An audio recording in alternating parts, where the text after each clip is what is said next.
नमस्कार, मैं विजेंद्र कुमार, हरियाणा फर्स्ट में आपका स्वागत है।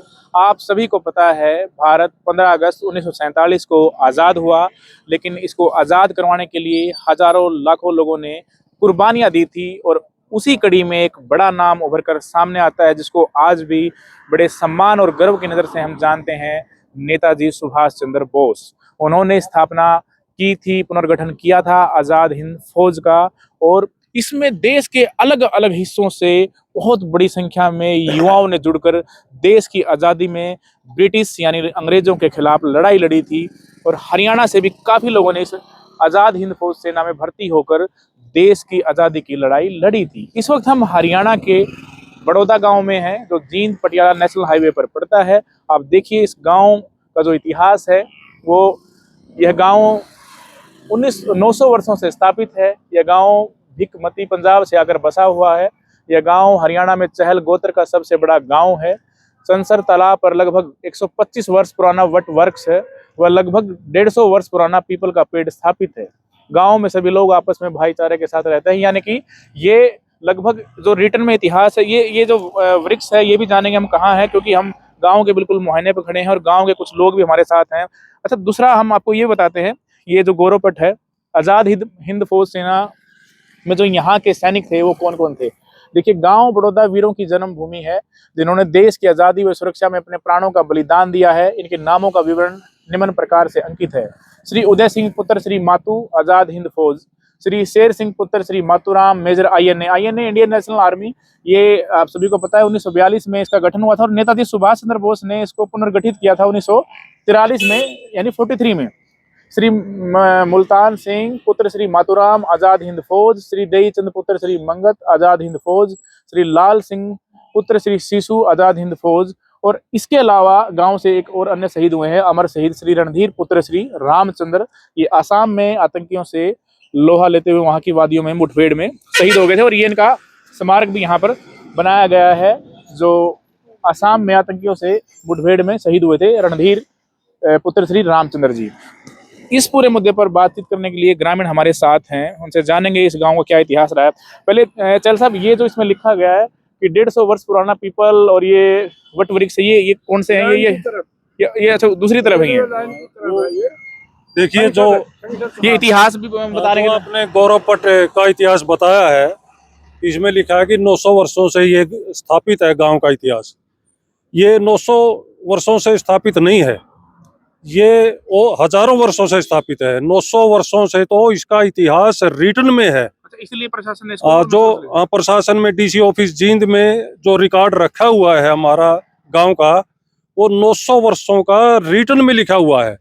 ये गांव हजारों वर्षों से है। तो पहले यहाँ पर रामगढ़ थे, रामगढ़ से पहले जुलाय थे और जुलायों से पहले भी ऐसा सुनने में आया है, कभी भी यह गांव 500 कुडी से कम नहीं रहा। बड़ा गांव रहा हमेशा से। ये सबसे बड़ा गांव था। और बुजुर्ग बताते हैं इस गांव में कसून गांव के बाद बड़ौदा और बड़ौदा के बाद सीधा किलायत आता था। बीच में कोई गांव नहीं था। इतना बड़ा गांव था। हाँ, बीच में कोई गांव नहीं था उस वक्त। उस जमाने में भी ये गांव का अस्तित्व था। और 900 साल, 1000 साल से तो हमारे जो बुजुर्ग आए थे, जो जाट, चहल, जगताराम जी, जो हमारे दादाजी थे, वो 900 साल पहले आए थे। तो ये चहल गोत्र का उद्गम यहीं से? हाँ, हरियाणा में चहल गोत्र का निकास यहीं से है, बड़ौदा गांव से। और बड़ौदा गांव में जो चहल हमारे दादाजी आए, वो पंजाब से आए थे। अच्छा, ये तभी जो रिटर्न में इतिहास 900 साल पुराना है। हाँ, तभी ये 900 लिखा हुआ है। अच्छा फौज साहब, आपका क्या नाम है? मेरा सूबेदार सतवीर है भाई। सूबेदार साहब, हमने गौरवपट पे देखा आपके गांव के काफी फौजी हैं, आज़ाद हिंद फौज से जुड़े हुए हैं, जिन्होंने देश में आज़ादी की लड़ाई में भाग लिया था। आप भी सेना में रहे हैं, तो आपके गांव का सेना का क्या इतिहास है? ये तो बहुत पुराना है जी। देखो, आपने पहले तो हमारे यहाँ जो आज़ाद हिंद वाले थे, अभी हम रिटायर हो गए, और भी बहुत सारे अभी ऑन सर्विस है बंदे। आप कब भर्ती हुए थे? कौन से उसमें थे? मैं सन 1975 में भर्ती हुए थे। 2001 में मैं आ गया था रिटायर। कौन सी कोर में थे? मैं EME में, इंजीनियरिंग कोर जो होती है। इंजीनियर को रहा। इलेक्ट्रिकल में आजकल थोड़ा चेंज हो गया, इलेक्ट्रॉनिक हो गया, इलेक्ट्रिक की जगह इलेक्ट्रॉनिक्स हो गया। ठीक है, तो उस कोर में थे हम। इलेक्ट्रिशियन ट्रेड था मेरा। अच्छा, कितने फौजी हैं आपके गांव में टोटल? मेरे तकरीबन ऑन सर्विस और रिटायर्ड 200 के लगभग होंगे। तो कुछ 10-15 विधवा भी हैं। ऑन ड्यूटी ज्यादा पाऊंगा साहब, हाँ, ऑन ड्यूटी ज्यादा है। ऑन ड्यूटी ज्यादा। सुबेदार साहब, यहाँ आजाद हिंद फौज के जो नाम ये हैं हमने दिखाए, उदय सिंह है और शेर सिंह है, इनको जानते हो आप? बिल्कुल, ये तो अभी जी भगवान ने प्यारे हुए 500। लगभग कब हुए 500 जो आजाद हिंद फौज के सैनिक थे जिन्होंने बड़ा गौरव बढ़ाया? देवचंद तो अभी कोई 10 एक साल हो गए होंगे। अच्छा, देवचंद ने 10 साल तो हो गए होंगे, 10 तो हो गए होंगे। दस थोड़े हो गए, और मुल्ताना को भी इतने को हो होंगे जी। मुल्ताना ज्यादा हो गया। और शेर सिंह को थोड़ा ज्यादा हो गई, ये जो है 60-62 में शायद 65 के लगभग है। और एक उदय सिंह थे, ये भी अभी हुए हैं जी। उस टाइम तो पूरे अच्छा 10 साल पहले ही, उस टाइम तो पूरी जवानी में हो गए ना ये? नहीं, बूढ़े थे बिल्कुल। नहीं, जब आजाद हिंद फौज हाँ, का तब नाम तो आजादी में तो गए हैं, कैद भी काटी है इन्होंने सिंगापुर की। नेताजी के साथ में। हाँ बिल्कुल, कैद भी काटी है। ये भर्ती कैसे हुई इसमें? जो सेना है आजाद हिंद फौज, ये तो हमारे जो सुभाष चंद्र बोस जी थे, उनका जो लहर थी उसमें ये गए हैं। भाई आओ, देश को अपना मतलब कुर्बानी दो और देश को आज़ाद करवाना है। तो आज़ादी में इनका बहुत सारा हाथ है। सुभाष चंद्र बोस जी जैसे लगे, इनके साथ ये लगे हैं, तो तभी ये देश आज़ाद हुआ है।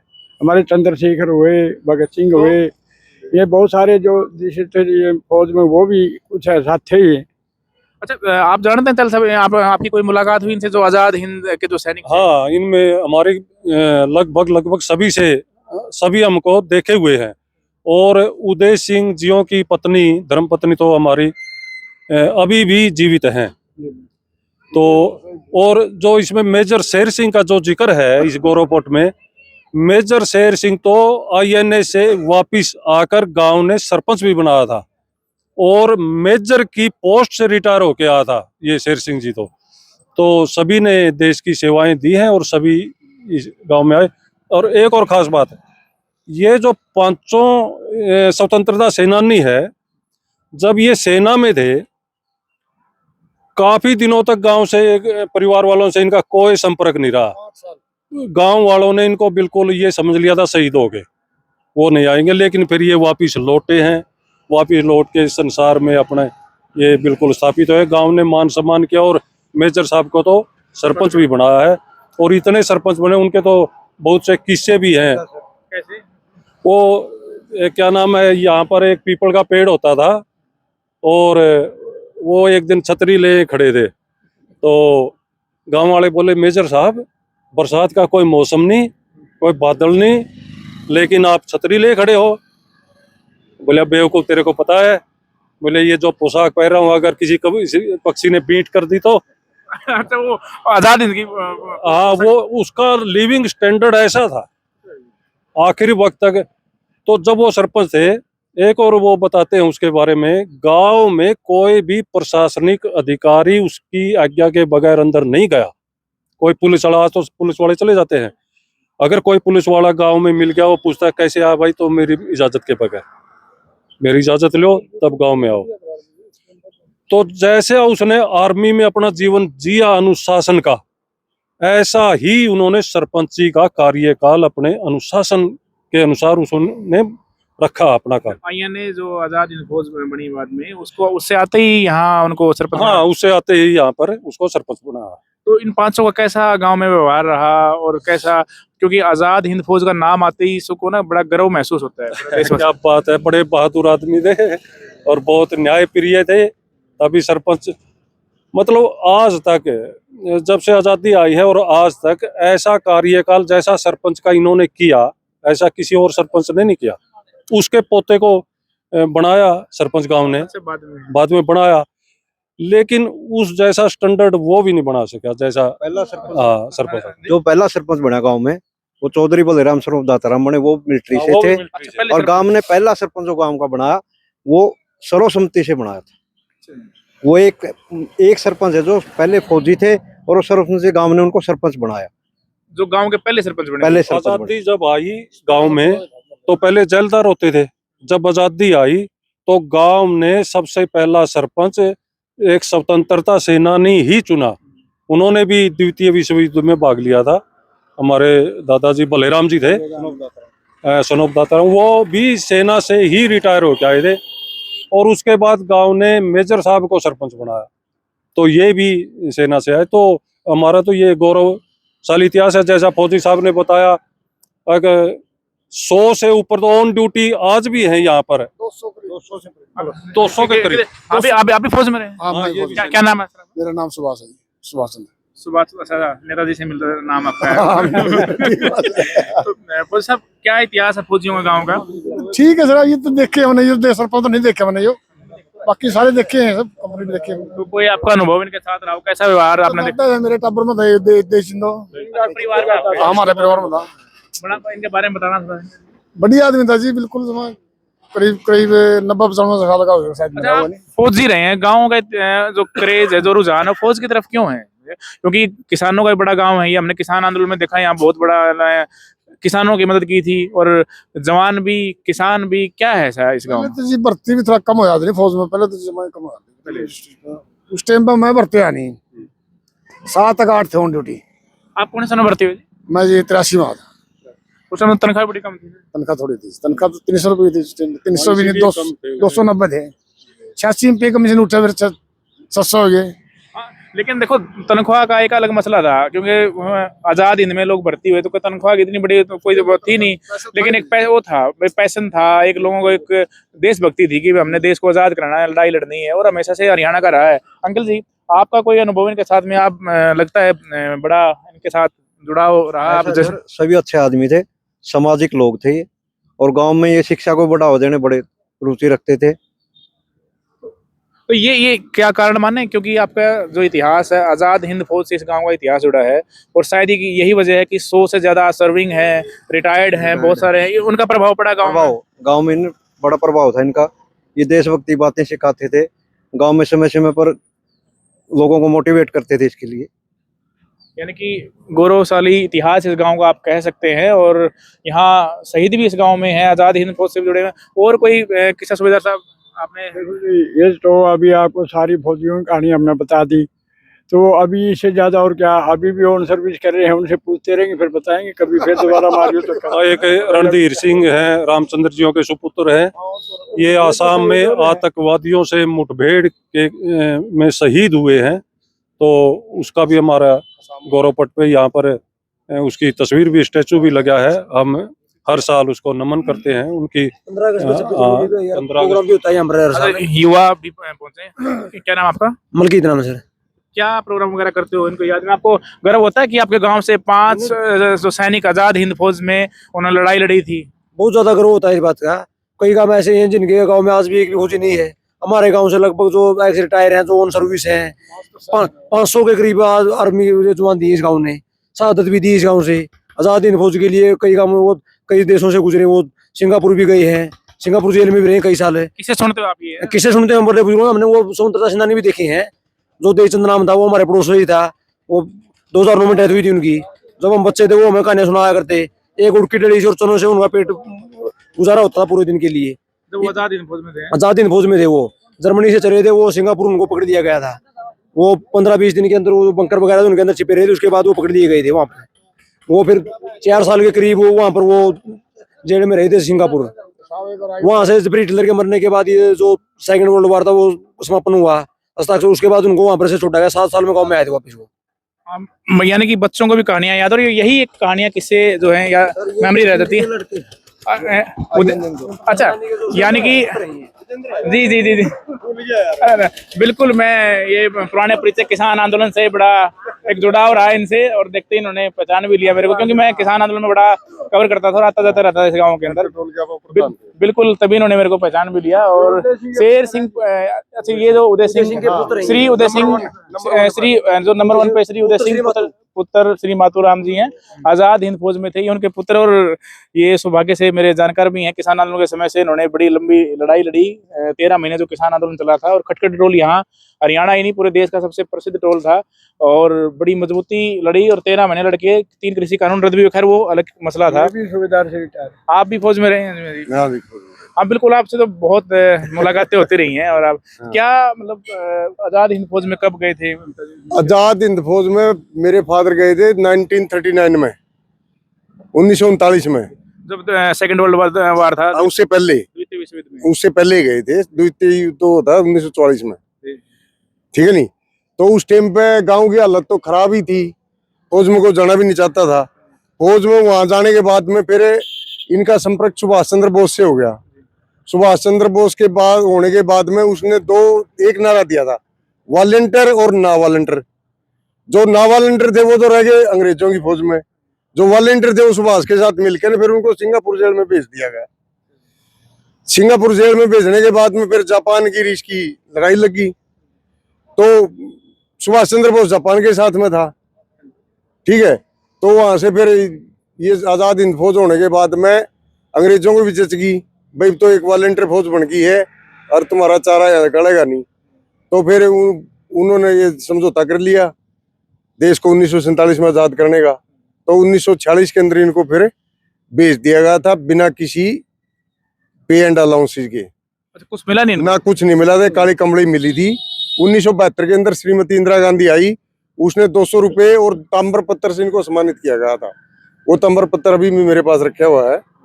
हाँ, उसके बाद में फिर जैसे जैसे कांग्रेस की सरकार रही, उन्होंने इनको जैसे भी इनका मतलब कष्ट भोगे थे, इन्होंने उनका निवारण किया और इनकी पेंशन में बढ़ोतरी करते हुए अभी जब से बीजेपी सरकार आई, इसने एक पैसे का काम नहीं किया। ना तो ये स्वतंत्रता सेनानी थे और ना ये देश को आजाद करने में इनका सहयोग था। अभी स्वतंत्रता सेनानी ने एक दो रह रहे, उनकी विडो वगैरह जो भी रह रही हैं, उनका कोई सम्मान नहीं कर रहे। माता जी हैं, जिंदा है। तो उनको मिलती होगी पेंशन? हाँ, मिलती। अभी कितनी पेंशन है? लगभग 55 के लगभग है अभी है उनके लिए। तो अभी कोई कहानियां किस्सा को सुनाते थे अंकल जी को किसी बात? बस यही सिंगापुर के बारे में, जेल के बारे में बताते थे। कैसे? और एक सुभाष चंद्र बोस का नारा उनको बड़ा याद था, तुम मुझे खून दो, मैं हाँ, मैं तुम्हें आजादी दूंगा। जब भी वो मुंड मारते थे नहीं, ऐसे चुटकी मारते थे, भला देशवासियों मुझे आपसे कुछ नहीं चाहिए, आप मुझे खून दो, मैं आपको आजादी दूंगा। यही नारा उनका मशहूर था। यही बुजुर्गों को जो फ्रीडम फाइटर थे वो यही गाते थे सारे जाना। तो और जैसे वो कई साल बाद लौटे यहाँ पे, हाँ। तो परिवार वालों ने मान लिया था कि वो शहीद हो गए हैं इस प्रकार से? नहीं, मान तो रहे थे। मेरी दादी तो अंधी हो गई थी। अच्छा, इसी दुख में? इस दुख में, मेरा बेटा मेरा बेटा मेरा बेटा। क्योंकि कम्युनिकेशन यानी हाँ। कि संसार के तो लेकिन उनकी भी मतलब थोड़ा 7 साल के बाद में कराना एक बहुत बड़ी बात है। वो सब कुछ पहचान भी भूल गए थे। लाले बुढ़िया तो अंधी हो गई थी। वो जब आए नहीं, जब वो बोलते थे बोला तुम तो बोला गुलाम, देश के गुलाम आदमी हो। क्यों? वो तो आजादी में रह लिए नहीं थोड़े उसमें सुभाष चंद्र बोस के साथ में। बिल्कुल। हाँ। तो आने के बाद फिर उनका कैसा जीवन रहा? आने के बाद में तो ऐसा खेती बाड़ी का थोड़ा धंधा था, आधा उद्धव दे के 17 एकड़ जमीन थी मेरे फादर के पास में। 1972 तक फिर हम भी थोड़े से जवान हो गए थे, थोड़े थोड़े। मेरे से 3 भाई बड़े हैं। खेती का धंधा संभाला 1972 में। इंदिरा गांधी 200 रुपए की उस टाइम बहुत वैल्यू थी। बिल्कुल। हाँ, उसके बाद में बेनिफिट जो मिले इंदिरा गांधी के या कांग्रेस सरकार की जो देन थी, एक भतीजा मेरा जज है, बड़े भाई का लड़का, और एक अमेरिका में बैठा है। मेरा परिवार तकरीबन अमेरिका में बैठा हुआ है। तो आप बेनिफिट जैसे प्लाट है या कोई पेट्रोल पंप वगैरह है, ऐसे बेनिफिट काफी कांग्रेस सरकार में दिए गए थे उनको। तो आप कब भर्ती हुए? मैं 1982 में। तो आपके जो पिताजी, उनका रही छाप? हाँ, मेरे फादर की देन है सारी। फादर की वजह से मेरे को थोड़ा बहुत कंसेशन मिला। यहाँ गांव में भर्ती थी और मैं तो उस टाइम पे कॉलेज में पढ़ने शुरू कर दिया था। मैं खटकड़ गांव से उतर के वापस आ गया। किसी ने बता दिया बोला दादा तेरा लड़का तो भर्ती होगा। मेरा फादर खुद यहाँ पहुंचा था, उसने बीआरओ को सलूट मारा, बोला जय हिंद साहब। जय हिंद का नारा उनके लिए बहुत महत्वपूर्ण था, मायने रखता था। तो उसने बोला जय हिंद साहब, बोला हाँ साहब। उसने बीआरओ ने पहले घोषणा कर दी थी भाई कोई किसी का सिफारिशी नहीं आएगा, अगर किसी का कोई लड़का है तो वो मेरे को बता सकता है। तो जय हिंद के सलूट के कारण बोला कौन सा लड़का है? बोला जी मैं पढ़ाना चाहता हूँ, लड़का भर्ती होना चाहता है। तो मेरे फादर ने आवाज लगाई बलबीर सिंह। मैं खड़ा हुआ तो वो बीआरओ ने उसका थापी ला दी, बोला ताऊ से तो तेरा लड़का भर्ती हो गया। मैं तो उसी दिन से भर्ती हो गया। एक मेरा बड़ा भाई भी फौज में था। कौन सी कोर में रहे? मैं आर्मड कोर में रहा हूँ। 28 साल में नौकरी करके आया हूँ, सूबेदार मेजर की पेंशन आ रहा हूँ। फिर चल सब किसानों की लड़ी आपने? किसानों की लड़ाई तो जिहाद लड़ाई के लिए तो 24 घंटे तैयार रहते हैं। भाई कौन सी इसमें थे? भाई थर्ड जाट में था। हाँ। परिवार से आपके 3 और एक बीएसएफ में था, वो भी रिटायर हो गए, पुलिस में है दिल्ली, उसमें फरीदाबाद। यानी कि जो यहाँ पर रहे हैं, आपके आजाद हिंद फौज में रहे हैं, यहाँ सेना में अलग अलग रहे हैं, यानी उनका एक बड़ा प्रभाव रहा है पूरे गांव के अंदर। पूरे गांव के अंदर भी प्रभाव। और जो भी फ्रीडम फाइटर थे नहीं, उनकी एक अलग से पहचान थी। वो डीसी ऑफिस में, एसपी ऑफिस में, किसी भी प्रशासनिक अधिकारी से मिलने से डरते नहीं थे। क्यों? उनका एक नारा था, वो जैसे ही जय हिंद बोलते थे नहीं तो अगला कुर्सी पे से खड़ा हो जाता था। आप कुछ इनको knowledge है। हाँ, नॉलेज। तो कौन कौन से देशों में उस वक्त वो लड़ाई के लिए उनके साथ गए थे? लड़ाई में तो सबसे पहले तो सिंगापुर की जेल में भेज ही दिया था उनको, फिर वो कई देशों में गए, इंडोनेशिया वगैरह जो भी मतलब जहाँ जहाँ भी वो था वहाँ गए। 7 साल के बाद में वो आए, काफी उन्होंने संघर्ष किया है। तो इन नामों की वजह से आजाद हिंद फौज की तरह उस वजह से कोई कभी गांव को होता है फकर कि हमारे गांव से जैसे आपके 4 लोग और रहे गांव से? नहीं, गाँव को तो होता है। वैसे तो सरकारें इनको 15 अगस्त और 26 जनवरी पर सम्मानित करती हैं। बाकायदा डीसी की तरफ से, तहसीलदार की तरफ से लेटर आता है और इनको सम्मानित किया जाता है। ऐसी कोई बात नहीं। बिल्कुल। बड़ा कुछ और करना चाहते हो तेल साहब? नहीं, बड़ा तेल साहब कुछ और किसी को इस बारे में बड़ा गौरवशाली इस गांव का बिल्कुल तेल साहब आप करिए। ये एक गौरवशाली इतिहास रहा है और ये अचानक मिल गए और ये पुराने जानकारी। ये पिताजी खुद उदय सिंह पुत्र श्री मातूराम जी आजाद हिंद फौज सेना में रहे हैं। ये गांव जो है आपके, ये आपके दादाजी से क्या नाम है? सुखबीर मिला। नहीं, ये आपके दादाजी कौन से? दही चंद है। तो दादाजी कब एक्सपायर हुए? दादाजी ने तो कई साल हो गए। तो परिवार में और भी रहा कोई सेना में? जी परिवार में और भी रहा कोई सेना में उसके बाद? नहीं जी। यानी कि बताया कि 200 के करीब, 200 से भी ज्यादा ही हैं और गांव का एक गौरवपूर्ण इतिहास है। और इस गांव ने एक लंबी लड़ाई लड़ी है, चाहे वो आज़ादी की लड़ाई है, उसके बाद भी रहे हैं, उसके बाद शहीद भी हुए हैं। तो हमने दिखाया गौरव पट पर किस प्रकार इनका नाम अंकित है और गांव के लोग आज भी गर्वित हो जाते हैं, रोमांचित हो जाते हैं। बहुत बड़ी बात है। हरियाणा को जो है जवानों का और किसानों का प्रदेश इसीलिए माना जाता है। ये इतिहास कोई नया नहीं है, बहुत पुराना इतिहास है। और ये जो शब्द हैं यहाँ जो अंकित हैं, यह आने वाले युवाओं को प्रेरित करते हैं, दिखाते हैं कि हमारा जो इतिहास है बहुत गौरवशाली रहा है, कोई नया इतिहास नहीं है। तो इस पर हम कह सकते हैं कि वतन पर मिटने वालों का यही बाकी निशा होगा। तो गांव वालों ने अपने अनुभव बताए और जो 500 आज़ाद हिंद फौज के सैनिक थे उनके संस्मरण भी बताए, बड़े किस्से भी बताए। आप लोग इस पूरे मामले पे क्या राय रखते हैं? कमेंट बॉक्स पर आप जो है अपनी राय रखें। इसी तरह की जो कहानियां हैं आप बता सकते हैं, किसी गांव को लेकर, कोई किसी कस्बे को लेकर, आप इस पूरे बारे में अपनी राय जरूर रखें। नमस्कार।